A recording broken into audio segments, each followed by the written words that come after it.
What company would go bankrupt if it run ethically? Nestle. Most chocolate companies. On that note, Tony's Chocolonely is a great company and doesn't use child labor. Netflix's episode of Rotten on the chocolate industry was fascinating. I recommend it for anyone interested in more information on the abuses and problems that occur in the chocolate industry. Monat, LuLaRoe, doTERRA, Herbalife, etc. Netflix is coming out with a doc on LuLaRoe. There is also a great one by Vice on YouTube. They're horrid. I also hate anyone who sells Rodan and Fields. I have had at least 6 people from HS who hadn't talked to me in years text or message me on Facebook and pretend to ask how I'm doing before they launch into their sales tactics. Fuck you, Megan. I'm never going to support your MLM. The lottery, casinos, the entire cigarette industry, they all rely on addicts to make money when they know they are hurting people. Why do you mention cigarettes and not alcohol? Alcohol does just as much damage to people and society, if not more. I'd wager a guess that it was because cigarette smoking is inherently an addictive act and usually unhealthy, where the rate of people who use cigarettes in a relatively healthy manner is vanishingly small. Basically just a number of IBS sufferers, which couldn't sustain the industry as is. Whereas every social and health problem related to alcoholism is related to alcohol *abuse*, which makes alcohol sales no more unethical than, say, car sales, just because someone can abuse a car to run people over with. In other words, if overnight nobody was addicted to alcohol anymore, that industry would continue basically unchanged other than a limited loss of income.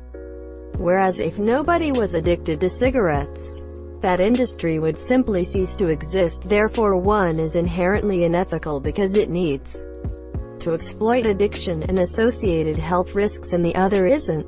Payday loans. They're basically just loan sharks under a different name. Payday Shark, Shine, Zara, Forever 21, fast fashion in general. Facebook. Best answer right here. I don't think Facebook could exist if it didn't sell everyone's information. Exxon. Also, De Beers Diamonds. Hoping that millennials continue to beat the diamond industry to death. PETA. Any MLM. Any pharmaceutical company. Why are some meds $1,000 a pill when they could easily be $10? For instance, the EpiPen used to be less than $100 for 2 and now is $700 for 2. Why? Greed. Nothing has changed. They can be run ethically. For example, companies could turn a profit on selling insulin for $10 a dose. But as you said, greed. Does the government count? The Australian government is registered as an American company. I fear a lot of charities would. Used to be common that they'd send manipulative letters with free gifts that are clearly targeting vulnerable elderly people. I don't know if they still do it. Haven't seen one in ages. But then I am not a vulnerable elderly person. Susan B. Komen is one of the worst. EA Sports. You didn't need to say sports. It's in the game. They did get the most downvoted comment on Reddit for their justification of microtransactions. Any insurance company. Health insurers definitely seem shadier than, like, home and auto. Amazon. The thing with Amazon is, it makes so much money that it could be run ethically. Its employees could be treated fairly and like actual humans, and still be insanely profitable. It would not have gotten that position though. The whole way these companies works is that they use predatory pricing. It helps to severely reduce your cost by human sacrifice, to obtain a dominant marketing position after which they can basically make all the money. People hate on Amazon, yet they keep on buying shit from them. Monsieur. Nike, and J.Crew, Old Navy, most clothing brands TBH.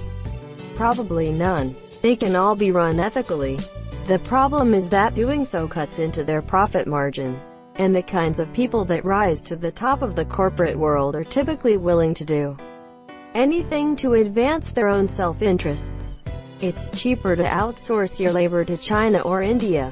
Cheaper to use flimsy materials that are more prone to breaking, thus forcing the customer to buy another. Epson, I'm looking at you. And then the top executives get multi-million-dollar bonuses as a result. So the incentive to run things ethically just isn't there for the monsieur, and because of that whole self-interest thing, they won't change things unless doing so either benefits them or allows them to avoid a tax or penalty. Any mining, crude oil company, even if we go fully renewable, you still need oil to make plastic, which is important in electronics or in medical devices. Crude oil companies will never go away. Every designer clothing brand, the vast majority, if companies had to pay flat rate minimum wage across borders, pay for the environmental damage they do, and pay the correct level of tax, they'd all be fucked. OTR trucking companies, they run their drivers 70 hours a week with 34 hours off at a truck stop. If they did a 9-to-5 schedule with weekends off and nights off, they would completely go out of business. No overtime after 40 hours. Sit and wait at shippers and receivers without pay for 5 hours. Stuck in a box like a hamster for weeks on end. Low pay, etc. No food options unless you pay to eat at restaurants. But hey, we signed up for it. I did that for 7 years and lost a lot of friends, but hey, I bought a house, yippee. I do local now, home every night, off on weekends, but I still work 70 hours a week for my income. It is what it is. PETA. Well, the tobacco industry, I guess. EA. If they didn't fill their games with microtransactions, then they would be hurting a lot financially. I mean, they have countries suing them. In no way defending, yeah? Just explaining why microtransactions have become more popular. Basically, the price to manufacture a game has risen a huge amount in the last few decades, to the point where it costs around the same as large budget movies for the big games. But the price to buy hasn't. People don't want to pay a larger price. Or if they did, wouldn't buy the same number of games per year. So many companies try to cover that difference elsewhere. Nearly all of them, monsieur. Every bookie, gambling company. They rely on addicts to make serious money. Mattress stores. Here we go again. I think it's time to put this argument to bed. That's a blanket statement. Pornhub. The Catholic Church. Soul Publishing. If you've seen debunking vids by Anne Reardon, then you know how dangerous some of those life hacks can be. Also, they have so many YouTube channels and websites that if you stumble across a life hack or cooking hack channel, then it's probably Soul Publishing. They're playing the entire YouTube platform like a fiddle. Doll, Standard Fruit Company, Chiquita Banana, the Big Pineapple and Banana Companies. Wells Fargo, Bernie Madoff. Google, I'll bite. Why Google? Adding on. Google filters search results. You'll get results on Bing that you won't see on Google at all. They sell all the data that you give them, monsieur, so anything you search, any location you go to, and much more. Plus, their trackers are installed on many sites, and Android phones give Google all the information your phone has. I believe they sell targeted advertising, not the information itself. Targeted advertising is, however, itself information, and it's amazing what you can learn from the information you can gather. But Google doesn't actually sell your first-hand information as a commodity, only your interests and so forth. I have to say, most of them would have to restructure pay across the entire employment. The thing is, ethics, as you were asking, are subjective. What I feel is ethical and what you feel is ethical are not going to mesh. There are rules applied to some subjects that are delivered as the ethics, but it always boils down to do the right thing, which is always subjective. I find that exploiting labor to be the utmost unethical thing a company can do. If companies had to pay a real rate for the labor they get from a person, most of them would fold overnight. I've come across this paradox before in a philosophy book.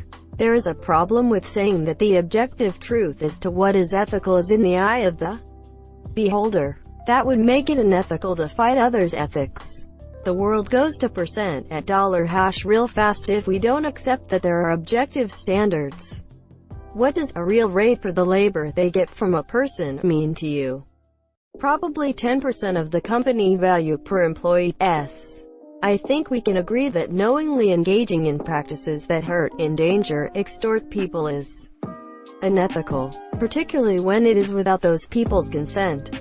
For example, singing up to work on a fishing boat where you may be in a storm.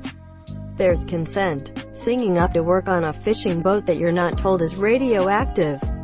Not informed consent. All of them. Samsung. Those cobalt mines won't mine themselves, kiddies. Most banks in the Catholic Church, I guess. Why do you pick the Catholic Church? I'm pretty sure the Church of Scientology is worse.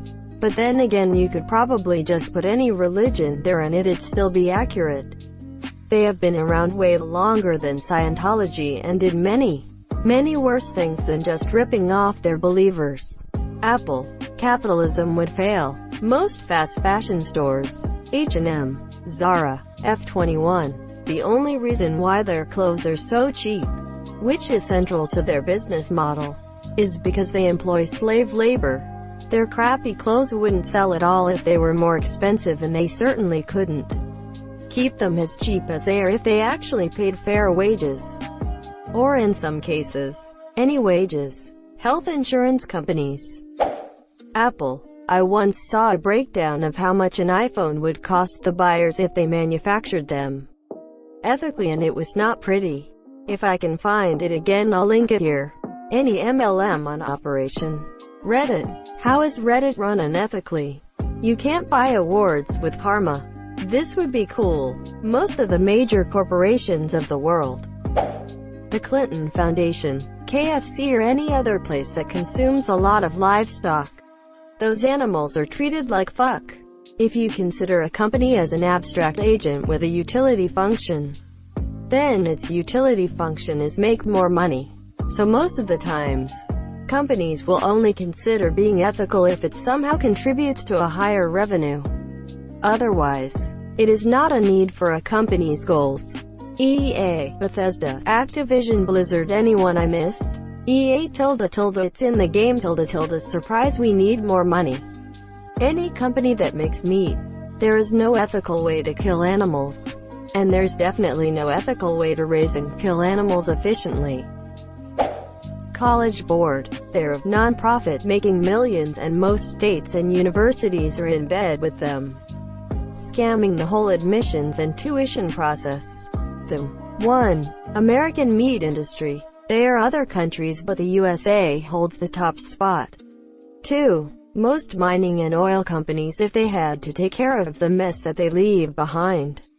3. Nestle. 4. Amazon. Just about every electronics and clothing brand. Yeah, true. Hey, CR, raw denim. There are a lot of brands with only USA manufacture. Some with Japanese fabric, some Italian, some USA all the way. It is for sure more expensive due to labor, but the quality is really there. Not just in any monsieur. The entire oil industry. Most of the monsieur, but especially insurance companies. Titty bars, aka gentlemen's clubs. Ill bite. What's unethical about them? Toxic glitter. Every single company, probably. Monsanto, Bayern. Basically any company though. There is no ethical supply chain. Whether that is harvesting raw resources, processing, production, transport, or consumption. Capitalism rewards the worst qualities in humanity. Greenpeace. Can you elaborate what's wrong with it? From what I know, which is not much tbh, it seems ethical. What's that? Walmart. How? Any world government. Facebook. Amazon. IDK. I just heard stories. All of them is your porn. To all the people saying, all of them.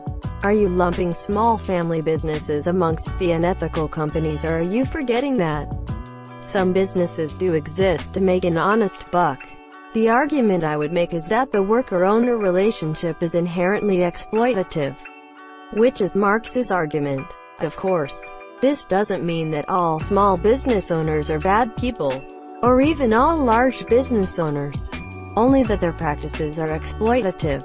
As an aside, I think unfair practices like wage theft are actually more common in small businesses than large ones. Thank you so much for watching and have a good day.